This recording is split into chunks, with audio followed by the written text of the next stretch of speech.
Hi friends, this is Rajesh Sharma. కొద్దిగా health బాగాలేదు, మధ్యలో ఒక 1 వీక్ నుంచి నో వీడియోస్, వైరల్ ఫీవర్.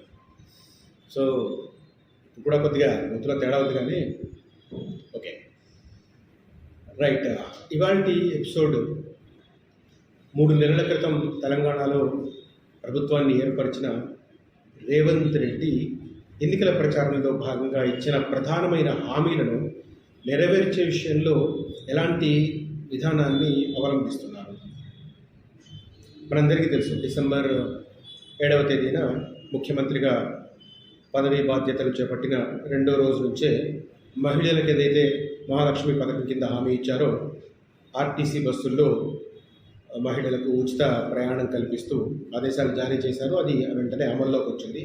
అమల్లోకి వచ్చిన తర్వాత ఒక 4-5 డేస్ కొద్దిగా గందరగోళం నెలకొన్నా కూడా ఆ తర్వాత ఇప్పుడు మాత్రం చాలా సజావుగా కొనసాగుతున్న పరిస్థితి. ఆర్టీసీ కూడా కొంత హ్యాపీగానే ఉన్నట్టుంది, ఎందుకంటే ఆ 0 టికెట్లకు కావాల్సిన వర్త్ అమౌంట్ ఆర్టీసీకి ప్రభుత్వం నుంచి చెల్లిస్తున్నారు కాబట్టి ఎంతో కొంత ఆర్టీసీ కూడా హ్యాపీగానే ఉన్న పరిస్థితి. కానీ ప్రధానమైన హామీలకు సంబంధించి ఆలోచిస్తే సరే, ఈ ప్రజాకర్షక పథకాలను అమలు చేయడంలో ఏది ముందు ఏది వెనుక అనేది డిసైడ్ చేసే అది ఎట్లాగో ముఖ్యమంత్రి గారికి ఉంటుంది కాబట్టి ఓకే. బట్ ప్రధానమైన హామీలు నెరవేర్చడం వల్ల ఎక్కువ మందికి ప్రయోజనం చేకూర్చడం అనేది ప్రజలకు పాలకులకు అత్యంత కీలకమైన అంశం కావాలి. మనకు ఒకటి కనిపిస్తుంది, రైతులు అనేది రైతులకు సహాయం చేయడం అనేది ఆల్మోస్ట్ ప్రతి సంక్షేమ ప్రభుత్వము దాన్ని టాప్ ప్రియారిటీగానే చేస్తుంది.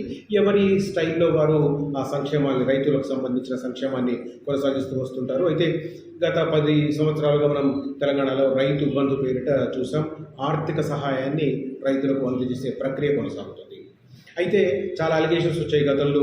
ఆ రైతు బంధు పథకాన్ని ద్వారా బాగా బలమైన భూస్వామ్య రైతులు కూడా ప్రయోజనాలు పొందుతున్నారని, మరి ముఖ్యంగా గత ప్రభుత్వంలో మంత్రిగా వివరించిన ఒక ఆయన ఏకంగా తనకున్న 600 ఎకరాలకు కూడా రైతు బంధు స్కీమ్ నిధులు పొందాడని చెప్పి మనం అలిగేషన్స్ విన్నాం. అది వాస్తవమా కాదా అనేది మనకు తెలియాల్సిన అవసరం ఉంది. కొత్త గవర్నమెంట్ మారింది కాబట్టి గతంలో చేసిన విపక్షంలో ఉండి వీళ్ళు చేసిన అలిగేషన్స్ నిజమే అయితే ఇప్పుడు వాళ్ళు దాన్ని ప్రూవ్ చేయాల్సిన పరిస్థితి. సరే, దాన్ని పక్కన పెడితే రైతు బంధు సహాయాన్ని ఎకరానికి అంటే ఇయర్కు 15,000 చేస్తామని చెప్పి అన్నారు. కానీ మరి కారణాలు ఏవైతే తెలియదు కానీ గత ప్రభుత్వం ఇచ్చిన 10,000నే ఈ సంవత్సరం కూడా వీళ్ళు చేశారు.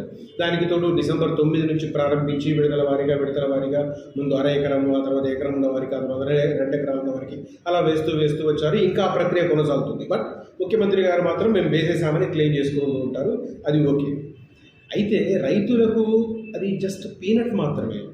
ఒక పంటకు కావాల్సిన పూర్తి స్థాయి పెట్టుబడిని కూడా ఆ రైతు బంధు పథకం కింద ఇచ్చే అమౌంట్ నెరవేర్చవు. కానీ రైతులకు ఇచ్చిన అతిపెద్ద హామీ ఏదైతే ఉందో, రైతు రుణమాఫీ ఏదైతే ఉందో, దానికి సంబంధించి మాత్రం చాలా స్లోగా అడుగులు వేయడం అనేది రేవంత్ రెడ్డి ప్రభుత్వానికి ఒక నెగటివ్ టాక్గానే కనిపిస్తుంది. ఎందుకంటే ఇప్పుడు యాసంగి అయిపోతుంది, త్వరలో మళ్ళీ ఖరీఫ్కి సంబంధించిన అంశాల మీద రైతాంగం దృష్టి సారించాల్సిన అవసరం ఉంది.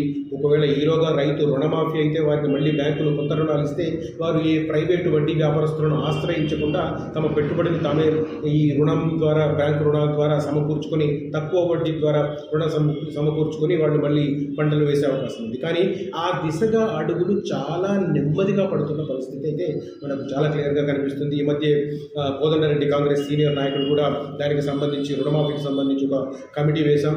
2 లక్షలు ఏదైతే హామీ ఇచ్చామో, 2 లక్షల వరకు రుణాన్ని మాఫీ చేస్తామని, దాన్ని నెరవేరుస్తాం, అది కూడా ఒకే విడతలో ఇస్తాం అని ఆయన ప్రకటించారు. కానీ ఆయన పెట్టిన ఒకే ఒక అంశం ఏదైతే ఉందో అదే కొత్త రైతాంగాన్ని బెంబేలెత్తిస్తుంది అని చెప్పుకోవచ్చు. ప్రధానంగా ఈ రైతు రుణమాఫీకి సంబంధించి అమలు చేయాలంటే దాని మీద ఒక కమిటీ వేయాలని, ఆ కమిటీ ద్వారా వేరే బ్యాంకుల నుంచి ప్రభుత్వం రుణం తీసుకొని ప్రస్తుతం బ్యాంకుల్లో ఉన్న రైతులకు సంబంధించిన రుణాలను 2 లక్షల రూపాయల వరకు మాఫీ చేస్తామని చెప్తున్నారు. నిజానికి ఈ తంతంతా చూస్తే ఖచ్చితంగా ఒక 2-3 నెలల ప్రాసెస్ వెళుతుందా అనిపిస్తుంది. అదే కనుక జరిగితే ఆల్రెడీ యాసంగిలో ఇబ్బంది పడ్డారు, రబీలో ఇబ్బంది పడ్డారు తెలంగాణ రైతాంగం.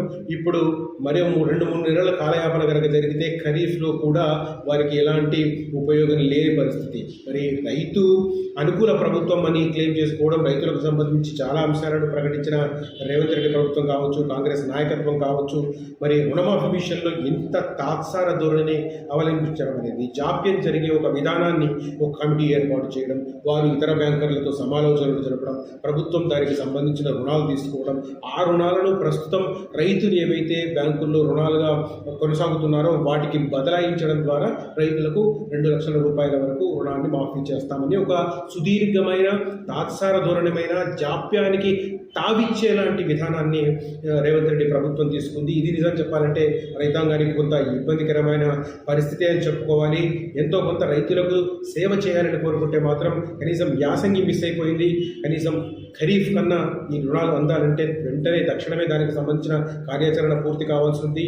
ఏప్రిల్లోనే దానికి సంబంధించిన కార్యాచరణ కనుక పూర్తయితే ఆ తర్వాత రుణాలు తీసుకుంటే వాళ్ళు మే ఎండింగ్ కల్లా తమ పెట్టుబడులతో మళ్ళీ కొత్త రుణాలతో వాళ్ళు రెడీగా ఉండొచ్చు.